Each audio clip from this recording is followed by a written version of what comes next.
Bonjour et bienvenue. Alors, choisir sa toute première défonceuse, ça peut vite devenir un vrai casse-tête.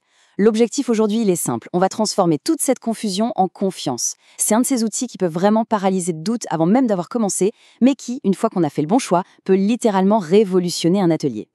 Mais de quelle transformation parle-t-on au juste? Eh bien, imaginez une simple planche de bois, un peu brute, et tout d'un coup, ces arêtes qui étaient vives s'adoucissent pour former une courbe parfaite, élégante. Ou alors deux planches qui s'assemblent avec une précision d'horloger. Ce saut qualitatif, celui qui fait vraiment passer du bricolage à l'artisanat, eh bien, il porte le nom de cet outil. C'est là que ça se complique. Le nombre de modèles, de puissances, de fonctions, on a l'impression d'entrer dans une forêt hyper dense et intimidante. On se retrouve face à un mur de choix et ça peut décourager même les plus motivés avant d'avoir fait le moindre copeau. Alors, on va démystifier tout ça, étape par étape. Allez, première section, les bases. Au cœur de la machine, le concept est en fait très simple. On a un moteur, très rapide, qui fait tourner une fraise, et cette fraise vient façonner le bois avec une précision redoutable. En fait, une défonceuse, ce n'est pas un outil qui coupe, c'est un outil qui sculpte. Deuxième point, et ça va simplifier pas mal les choses, le choix le plus évident, c'est la défonceuse plongeante.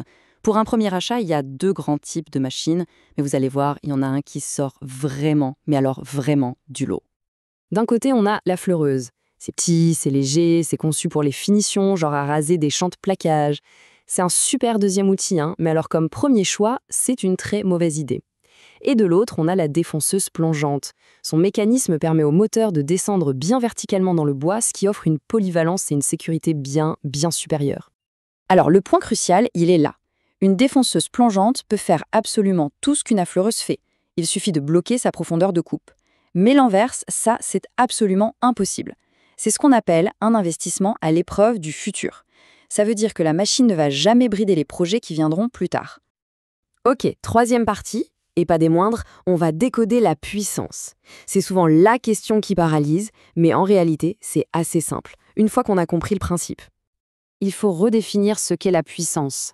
Il ne s'agit pas de savoir à quelle vitesse la machine tourne dans le vide. Non. La vraie puissance, c'est le couple. C'est la force que le moteur déploie pour continuer à tourner à la bonne vitesse pendant qu'il est en train de tailler dans le bois, sans faiblir. C'est essentiel, à la fois pour la qualité du travail et pour la sécurité. Parce qu'un outil qui n'est pas assez puissant, ça entraîne toute une cascade de problèmes. Le moteur va peiner, la fraise ne va plus couper franchement, elle va brouter le bois, le brûler, et pire encore, le risque de rejet, ce fameux kickback, ce recul hyper violent de la machine, augmente considérablement. C'est un accident qu'on redoute et qu'on peut tout à fait éviter. Bon, concrètement, ça donne quoi? En dessous de 1000 watts, on est sur des affleureuses pour de la finition. Au-dessus de 1600 watts, là on parle de machines lourdes pour du gros œuvre. Le point d'équilibre parfait, le sweet spot, qui couvre 90% des besoins d'un amateur, il se situe donc pile là, dans la fourchette du milieu. Voilà, c'est la plage de puissance qu'il faut viser, entre 1200 et 1400 watts. C'est le compromis absolument parfait entre une capacité de coupe suffisante, même dans les bois les plus durs, et une maniabilité qui reste confortable pour travailler à la main. Autre dilemme, avec ou sans fil? Pour une première défonceuse, la recommandation est sans équivoque. Un modèle filaire. Une défonceuse, ça consomme une énergie folle. Un modèle filaire offre une puissance constante, illimitée, et pour le même prix, il sera toujours plus performant. Le sans fil, c'est un luxe qu'on peut s'offrir pour un deuxième outil, pas pour le premier.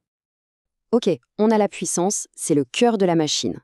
Mais attention, ignorer les détails qui suivent serait une grosse erreur. Ils sont tout aussi cruciaux pour avoir de la précision et surtout de la sécurité.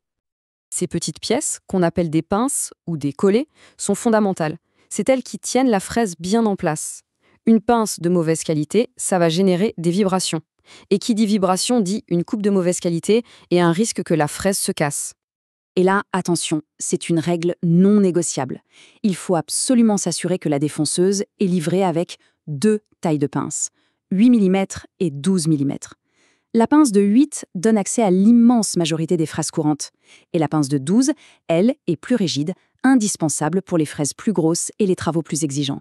C'est ça qui rend l'outil vraiment évolutif. Le variateur de vitesse Assas n'est pas du tout un gadget de confort. C'est un élément de sécurité et de qualité qui est absolument fondamental. On va voir tout de suite pourquoi. Le principe est tout simple, il faut juste le retenir. Plus le diamètre de la fraise est grand, plus la vitesse de rotation doit être faible. Si on utilise une grosse fraise à pleine vitesse, ça va générer une chaleur intense, ça va brûler le bois, la coupe sera moche et surtout, ça crée des forces centrifuges qui peuvent devenir dangereuses. Le variateur, c'est donc le seul moyen de respecter cette règle de sécurité de base. On passe maintenant au 5e point, et c'est peut-être le plus important de tous, la sécurité. Une défonceuse est un outil très sûr, à condition de respecter quelques règles. Et l'une d'entre elles est absolument cruciale pour maîtriser la machine en toute confiance. D'abord, les bases, les équipements de protection. Lunettes, masques, casque anti-bruit, ce n'est pas une option. Et puis la règle d'or, absolue, gravée dans le marbre, on ne tient jamais une pièce à la main. Jamais. Elle doit être solidement fixée à un établi avec des serre-joints, c'est non négociable. Et voici la compétence de sécurité la plus importante à maîtriser. Il faut toujours pousser la défonceuse à l'encontre du sens de rotation de la fraise. En faisant ça, la machine s'oppose un peu au mouvement et c'est ça qui donne un contrôle total. Si on pousse dans le même sens, c'est ce qu'on appelle usiner en avalant, la machine peut s'emballer et être projetée violemment. Allez, on récapitule. Le portrait robot de la première défonceuse idéale est donc très clair. C'est une défonceuse plongeante, filaire, avec une puissance qui se situe entre 1200 et 1400 watts. Elle doit obligatoirement avoir un variateur de vitesse et être fournie avec les 2 pinces, 8 et 12 mm. Voilà la checklist pour un achat intelligent. En fait, plus qu'un simple achat, c'est un véritable investissement dans la qualité et la précision du travail. C'est l'outil qui permet de vraiment passer un cap, d'aller explorer des assemblages élégants et de réaliser des finitions dont on peut être vraiment fier.